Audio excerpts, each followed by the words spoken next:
ਕੱਢਣਾ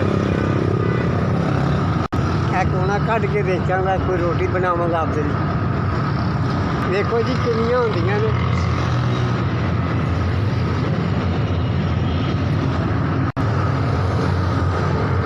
ਤੁਸੀਂ ਦੱਸੋ ਨਾ ਕੀ ਗੱਲ ਕੀ ਬੋਦੀ ਤੁਹਾਨੂੰ ਦੱਸਿਆ ਬੋਦੀ ਉਹ ਬੱਚੇ ਰਹਿੰਦੇ ਨੇ ਘਰ ਪਾਓ ਮੇਥੋਂ ਘਰ ਨਹੀਂ ਬੈਠਾ ਜਾਂਦਾ। ਆਪਦੀ ਕਰਨਾ ਤੇ ਹਰ ਇੱਕ ਨੂੰ ਚੰਗਾ ਲੱਗਣਾ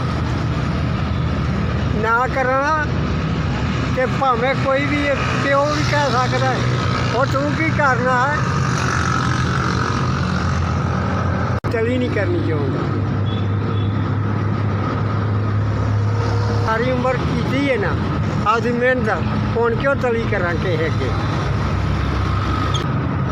ਆਹ ਹਿਸਾਬ ਲਾ ਦਿਹਾੜੀ ਦਾ ਮਾਲ ਹੀ ਹੈਂ। ਦੇਖੋ ਜੀ ਇਹ ਜੇ 50 ਦਾ ਵਿਕਿਆ ਤੇ ਰੋਟੀ ਬਣ ਜਾਏਗੀ, 50 ਦਾ ਵੀ ਵਿਕਿਆ ਤੇ ਰੋਟੀ ਬਣ ਜਾਏਗੀ।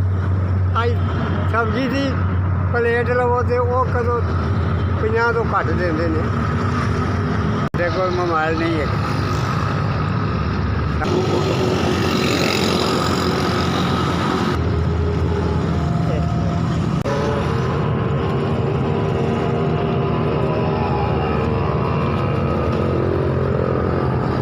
ਇਹ 4000